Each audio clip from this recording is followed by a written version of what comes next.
like you to consider when you first came to the Dhamma, when you first were interested in engaging in the path of awakening, to look at your hopes. What were the promises that you had hopes to fulfill? Were the promises ones that you were told, or were there promises ones that you thought of yourself? And explore them. What were they? So take some time in a journal and look at that. Consider, remember, when you first came to the Dhamma, what were the hopes that you had? Then also consider, what were the needs that you had? Delineate them. Were they conscious, and in hindsight, were they unconscious? And so as clear as you can, just spend some time delineating the needs that you had when you first came to the Dhamma, and then what you have now, the needs that you have now. And then the third question are, what are the tools and the resources that you have to access right now? What are the different ways that you can find support, that you can find balance, that you can find perspective? And just spend some time reflecting on them.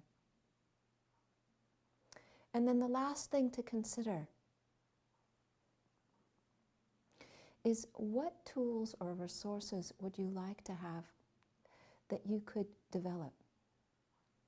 Either develop stronger the ones that you already have, or develop ones that you have not yet had much exposure to or experience with, or have as a resource. Now, pause the video, take some time to look at each of these questions.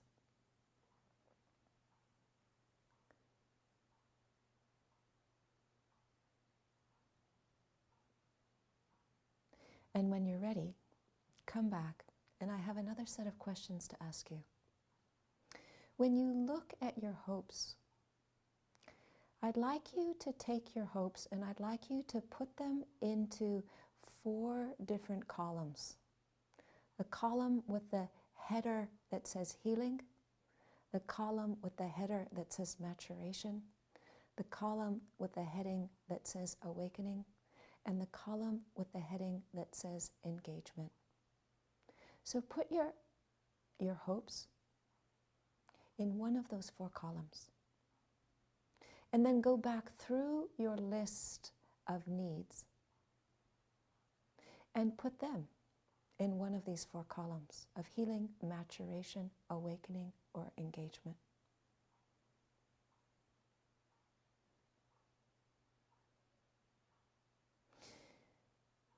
And with the last list, the list of the tools you would like to further cultivate, again, put them in these columns.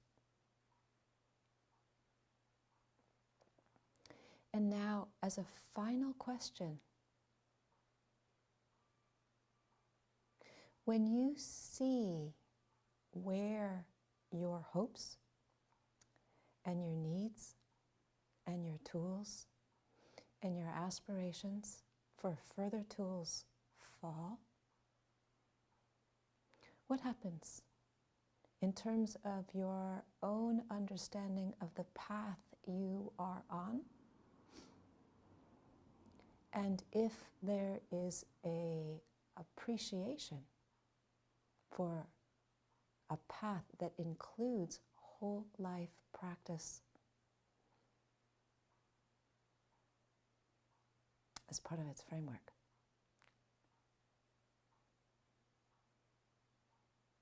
Thank you.